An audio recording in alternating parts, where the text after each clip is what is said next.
अच्छा, ऐसा धोखा हमारे साथ किया, भोगोगे तुम। ये जो निकलता है ना, भोगोगे, ये अकाट्य होता है। क्योंकि किसी का भी हृदय, मतलब किसी भी जीव जंतु को आप कष्ट दें और उसका हृदय आह भर जाए, तो वो आह वज्र की लीक है, तुम्हें भोगना पड़ेगा। वो आह किसी की ना लेना जिंदगी। कोई ऐसा कहा, कोई आह भर करके कह दिया तुम समर्थ हो, हम तो कुछ कर नहीं सकते, और अंदर से दुख, फिर तुम्हारी सामर्थ्य काम नहीं करेगी, मिट्टी में मिला देगी। ऐसा नहीं कि आप जो कर रहे हैं कोई देख नहीं रहा, कोई हिसाब किताब नहीं, जो कर रहे हैं अवश्य में भोक्तव्यम, बहुत सावधान।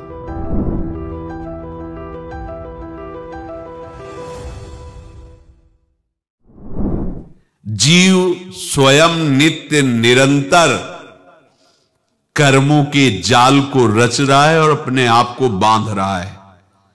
आपको मुक्त होना है, बंधना नहीं है। जीव का जन्म कर्मों के अनुबंध से होता है, कर्मों के बंधन से होता है, और उसको अपना ऋण चुकाना होता है। कर्मानुबंध ये बहुत सूक्ष्म विषय है। जैसे आप जिस परिवार में जन्म लिए हैं, तो उस परिवार के लोगों से आपका ऋण है, इसलिए उसी परिवार में आप आए हैं। और ऋणानुबंध उसको बिना चुकाए या बिना वसूल किए आप वहां से जाएंगे नहीं। आपको लेना है तो वसूल करना है, और देना है तो चुकाना है। ये पूर्व के जन्मों से निश्चित किया गया है। जैसे किसी के यहां पुत्र हुआ, जन्म से ही पैसा खर्चा शुरू हुआ, जो बड़ा हुआ तो उद्दंडता के द्वारा मार पूरे परिवार को क्लेश पर क्लेश देता चला जा रहा है। ये तुम्हारे कर्म का फल है। या ऐसे शक्तिहीन बुद्धिहीन ऐसे पागल पूरे जीवन सेवा करो, तुमसे अपना हिसाब चुकाने के लिए वो आया है। अब परिवार के जो सदस्य जुड़े आके, मतलब पत्नी आते ही पूरी हृदय में आनंद, परिवार में आनंद, और जीवन भर वो आनंद ही सुख देने के लिए उसका जन्म हुआ। वो अपना ऋणानुबंध मुक्त, और आते ही भयंकर क्लेश खड़ा कर दिया, बीच में दीवाल और झगड़ा वैसा, फिर अतरे दिन मारपीट शुरू, कलह अशांति, पूरा जीवन नरक हिसाब करने आए। यहां ऋण चुकाए बिना कोई जा नहीं सकता, ऋण चुकाना पड़ेगा। किसी का ऋण वसूल करना है तो किसी को ऋण चुकाना है, दोनों काम करने होते हैं। अनेक जन्मों में अनेक लोगों के साथ हमने जो बर्ताव किए हैं, अच्छे या बुरे, वो होंगे। अब किसी आदमी को हम जानते नहीं, अचानक मिला, अचानक टक्कर लगा और मार पीट गाली गुप्ता सब कर दिया, चुपचाप सह लो। क्यों? ये आपका हिसाब है, पूर्व का हिसाब। हमारा उससे कोई द्वेष नहीं, कोई संकल्प नहीं। अचानक घटना घटी और हमसे द्वेष करने लगा, हमें पीटने लगा, हमें गालियां दे, ये हिसाब है, चुपचाप सह जाओ। अपने घर का भाई ही भारी दुश्मन बन गया और क्लेश दे, हिसाब है। एक प्रभुदत्त ब्रह्मचारी जी की वाणी में पढ़ा था, एक महात्मा जी भ्रमण करते थे, तो उस समय असरफियां चलती थी, मोहरे असरफियां, तो उनको भेंट में देते लोग। तो या तो ठाकुर सेवा में लगे तत्काल, या संत सेवा में तत्काल लगे, उसका संग्रह करके डोलना ये ठीक नहीं है। बैरागी के लिए सिद्धांत में ये ठीक नहीं है। तो जब 2, 4, 6, 8 ऐसे मोहरे हुई, तो उन्होंने विचार किया कि और भ्रमण करके जब काफी मोहरे हो जाएंगी, तो प्रयागराज में जब कुंभ पड़ता है, एक बार पूरे सब अखाड़े के संतों को, अलग अलग संप्रदाय सब संतों को बुलाएंगे और सबको पवाएंगे। अब साधु है तो यही विचार करेगा, और क्या विचार करेगा। तो उन्होंने ऐसे डंडा बनवाया, बेंत, जो ऊपर से चूड़ीदार और भीतर पोला, और मोहरे उसमें डालते गए। और भ्रमण, जहां जहां श्रद्धालु भगत थे सबके यहां जाना और इच्छा रखना कि एक मोहर तो दे दे दक्षिणा में। कामना कोई भी हो वो बांधती ही है, ध्यान रखना। इसीलिए प्रभु जो चाहे वो करे, अपनी चाह नहीं रखनी चाहिए, अपनी चाह प्रभु की चाह में मिला देनी चाहिए। धीरे धीरे वो छड़ी भर गई। भ्रमण करने वाले महात्मा चूड़ी लगाई, इंतजार करते रहे। जब प्रयाग का कुंभ पड़ा तो चले। तो रास्ते में एक गांव में पूछा जाता है, जिससे कहीं रुको कि कोई श्रद्धालु ऐसा है जो संत सेवी है। तो कुछ लोगों ने बताया, हाँ एक परिवार है, बहुत संत सेवी है और आपको मिलाते हैं उनसे। हाँ ये महाराज, घर में रुका।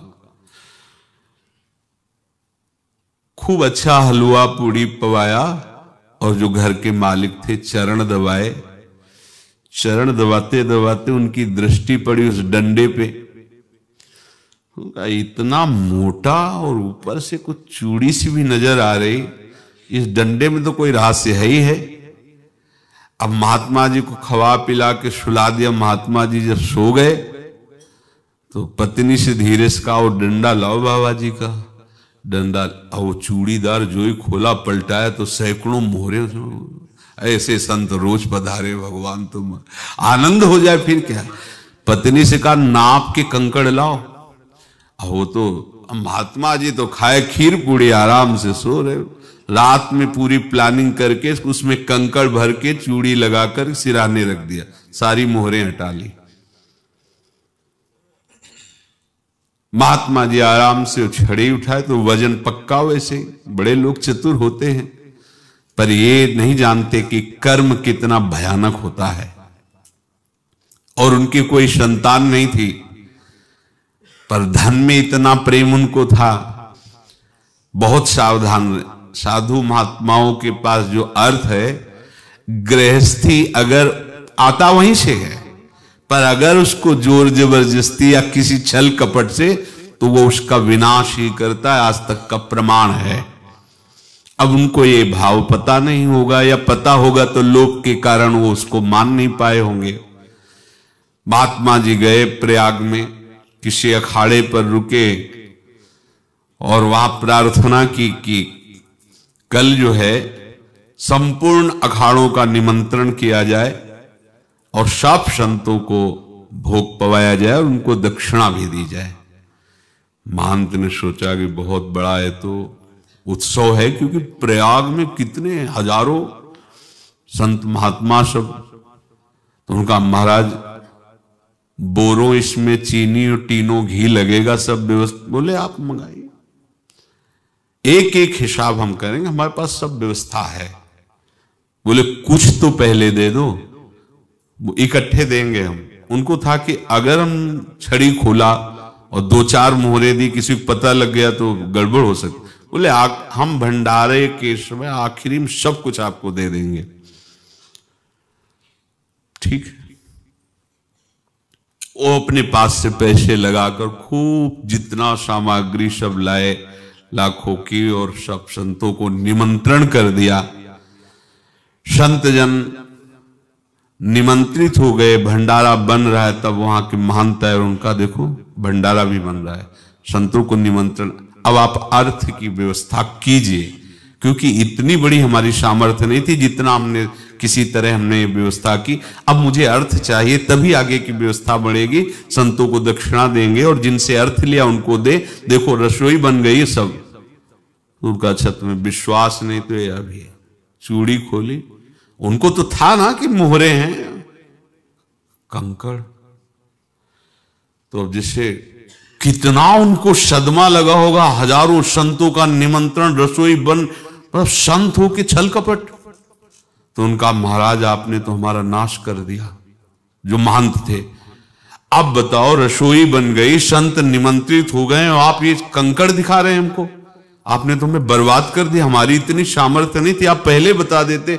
संत होकर ऐसा छल कपट। अब वो बोले तो क्या बोले, क्योंकि उनको पता था कि मोहरे हैं इसमें। अंदर से उनका चिंतन गया उसी सेठ के पास, अच्छा ऐसा धोखा हमारे साथ किया, भोगोगे तुम। ये जो निकलता है ना भोगोगे, ये अकाट्य होता है। क्योंकि किसी का भी हृदय, मान लो किसी भी जीव जंतु को आप कष्ट दें और उसका हृदय आह भर जाए, तो वो आह वज्र की लेख है, तुम्हें भोगना पड़ेगा। वो देखो भीष्म जी को भोगना पड़ रहा है ना, सांप को ऐसे धनुष की नोक से उठाया और बंबूल के कांटों के ऊपर फेंक दिया, कई दिन तक छेदा हुआ, वो आह भर करके मरा। तो आपको 6 महीने बाणों की सैया पर आह किसी की ना लेना जिंदगी में। कोई ऐसा कहा, कोई आह भर करके कह दिया तुम समर्थ हो, हम तो कुछ कर नहीं सकते, और अंदर से दुखी, फिर तुम्हारी सामर्थ्य काम नहीं करेगी, मिट्टी में मिला देगी। फिर ये तो संत थे और भगवत आराधना के लिए, संत आराधना के लिए ही ऐसा किए हुए थे।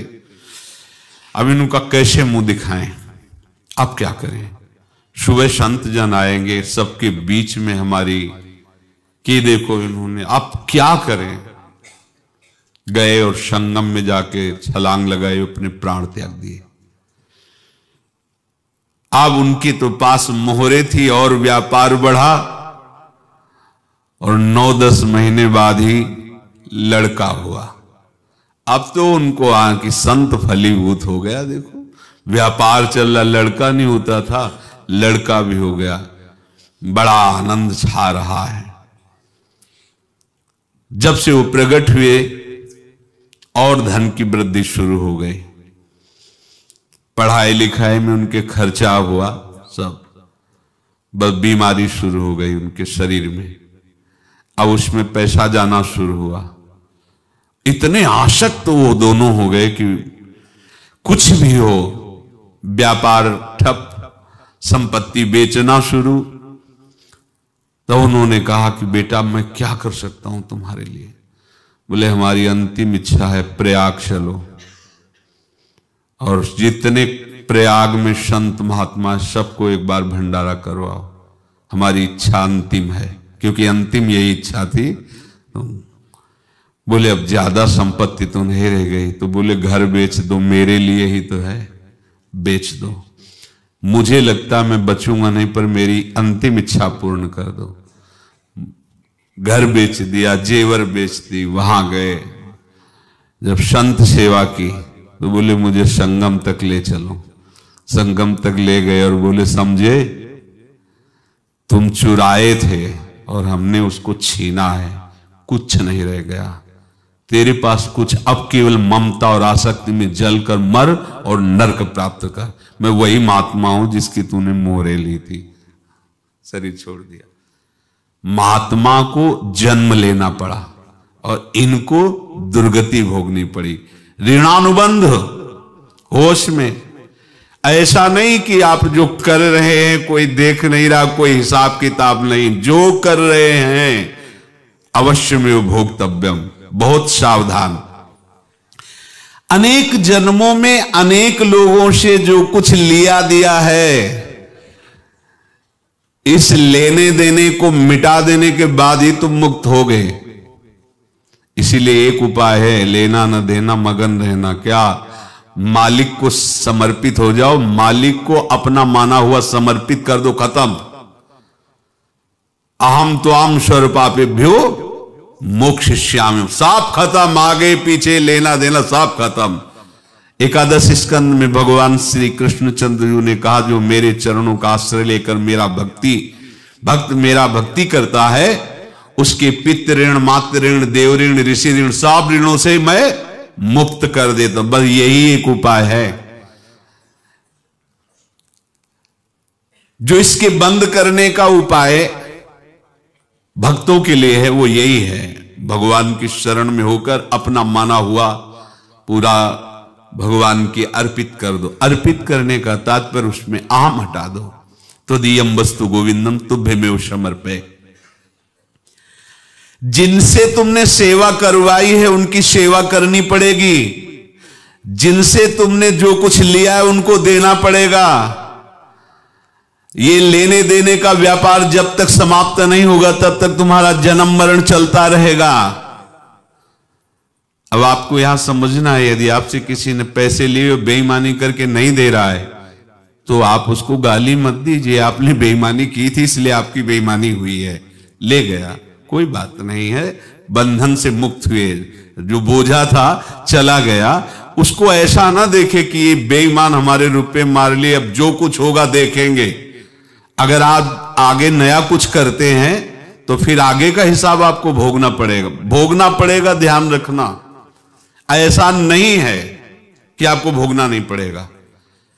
एक ही उपाय है कि अब जो शरीर धारण किए इसी में जो भोग ले, आगे ना होना चाहिए। तो क्या करे? सर्वतो भावेन भगवान की शरण ले ले।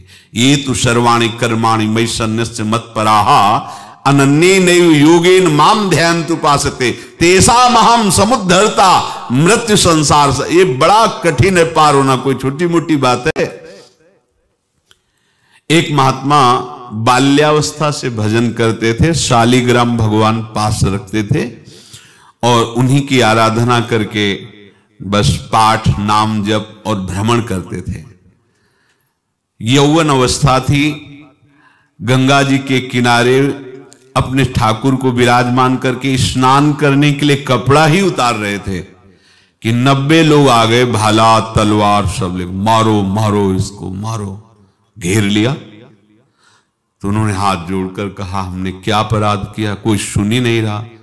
तो उन्होंने कहा मार तो डालोगे ही आप 90 लोग, हम कोई अस्त्र शस्त्र तो लिए नहीं, एक बार हमें गंगा में डुबकी लगा देने दो और अपने ठाकुर को स्नान करा देने दो, फिर इसके बाद आप मार देना। भगवत इच्छा से वो लोग रुक गए, स्नान किया और अंदर से प्रार्थना की, प्रभु ये क्या लीला है आपकी, आपके सिवा मेरा कोई है नहीं और ये मुझे मारना चाहते हैं। तो भगवान ने जानते हो क्या कहा उनके अंतर में, तुम मेरे में ध्यानस्थ हो करके शरीर को छोड़ो, ये लोग मारेंगे। ये मेरे भजन का फल है कि तुम्हें 90 जन्म नहीं लेना पड़ेगा, एक ही जन्म में 90 मिलके, तुमने 90 हिंसा की थी पूर्व में, तो तुम्हें 90 बार जन्म लेना होता और एक एक करके मारते। ये मेरे भजन का प्रताप है कि एक बार में ही 90 का हिसाब हो जाएगा। तुम आंख मूंदो, मेरे ध्यान में मगन रहो, मेरे प्रताप से तुम्हें कोई चोट नहीं होगी और स्वाभाविक मूर्छावस्था में प्राण तुम्हारे छूट जाए। ऐसा ही हुआ, ऐसा हुआ। तो ये बात समझ लो कि ये जो कर्मानुबंध है, ऋणानुबंध है। आप देखो, अगर शाप महात्माओं ने दिया कि तुम्हारे वंश का इससे विनाश होगा, तो भगवान भी परम धाम जा रहे तो उसी कील से, बाण की नोक में जो मछली लील गई थी छोटा कण, उसी से की नोक बनाई और उसी नोक को प्रहार किया। भगवान के श्री चरण में वही बाण की नोक लगी और भगवान ने स्वीकार किया ना। भगवान का बड़ा लीला विचित्र है। अगर छुप करके उधर रामावतार में बात, तो इधर ऐसे स्वीकार किया है भगवान ने। ऐसा कहीं नहीं दिखाया कि मैं भगवान हूं तो मैं अपने लिए, ऐसा नहीं दिखाया। नारद जी का हित किया पर नारद जी ने शाप दिया तो भगवान ने स्वीकार किया। बंदरों ने ही सहायता की, जैसा बोले थे वैसा। ये लीला इस शरीर में भोगनी पड़ेगी। हाँ, ज्यादा को कम में भुगता देंगे, पर अब अगला शरीर ना मिले, इसके लिए सर्वतो भावेन भगवान के आश्रित हो जाए। जैसे आपने दुकान फैला रखी है तो उसमें दो काम होते हैं, लेना और देना। किसी को उधार दिया है तो हमें उससे लेना है, और कोई नगद देकर सामान ले रहा है तो उसे सामान देना है, या उधार लिया है तो हमें उधार देना है। अब अगर दुकान बंद करनी है तो तुम्हें देने वालों पर जोर देना है, लेने वालों पर जोर नहीं। लेने वाला तो जाओ हम क्षमा किया, समर्पित किया, हमारा कोई संबंध नहीं, खत्म हो जाए, वो खुशी हो जाएगा। लेकिन देने वाला तुम अगर दुकान भी उठा दोगे तो जहां भी रहोगे तुम्हारे पास वो आएगा, लाइए हमारा। तो देने पर नजर रखिए, जिसका जिसका हिसाब है वो आपके सामने आता जाए, हटाते जाओ। लेने पर नजर मत रखिए और दुकान फौरन उठा दीजिए, नहीं अगर लेते देते रहे तो चलता रहेगा। आगे चलकर कुछ लेना न देना, मगन रहना बस अपने प्रभु के चिंतन में। अब हम कैसे जाने कि किसको क्या देना है, हमें क्या पता? तो हम पूरा हिसाब जिनको पता है उनको दे देते हैं, समझ रहे हो? उनको पता है क्या लेना है क्या देना है, तो इनके पास पहुंच गए, सरकारी हिसाब से सब बराबर कर देंगे। हमको अपनी जिम्मेवारी इनकी चरणों में समर्पित कर देना है, तभी हम जीवन मुक्त होंगे। ये रहस्य की बात है। प्रभु कह रहे हैं यस्य सर्वे समारंभाः काम संकल्प वर्जिताः ज्ञानाग्नि दग्ध कर्माणं तमाहु पंडितम बुधाः। जिसके संपूर्ण कर्मों के आरंभ संकल्प और कामना से रहित हैं तथा जिसके संपूर्ण कर्म ज्ञान रूपी अग्नि से जल गए हैं, उसको ज्ञानी जन भी पंडित कहते हैं, बुद्धिमान कहते हैं। पूज्य श्री भाई जी महाराज कह रहे हैं जैसे वहां ज्ञानाग्नि से दग्ध कह रहे हैं, तो अपने वृंदावन वासियों का प्रेमाग्नि से सब कर्म संस्कार दग्ध होते हैं। जिस समय आपके हृदय में भगवत प्रेम का प्रादुर्भाव होगा तो लेश मात्र कभी तुम्हें दुख नहीं भोगना पड़ेगा। प्रेम का प्रादुर्भाव होते ही दुख का नाश हो जाता है, महासुख। जब प्रेम का प्रादुर्भाव होगा तो समस्त पाप भस्म हो जाते हैं, अशांति नष्ट हो जाती है, संसार ज्वाला स्पर्श भी नहीं कर सकती है। जब भगवत प्रेम का प्रादुर्भाव होता है तो हो सकता है उस उपासक के जीवन में दुखों का पहाड़ टूट पड़े, परिवार खिलाफ, शरीर रोगी, अव्यवस्था, बहुत बहुत कुछ, सब कुछ। कह रहे हैं इतना सब होने पर भी उसके हृदय में कोई भी दुख नहीं होता। ये ऐसा सामर्थ्यशाली भगवत प्रेम है। भगवान के चरणारविंद का जिसके हृदय में प्रेम है, भारी से भारी दुख भी उनको विचलित नहीं कर सकता।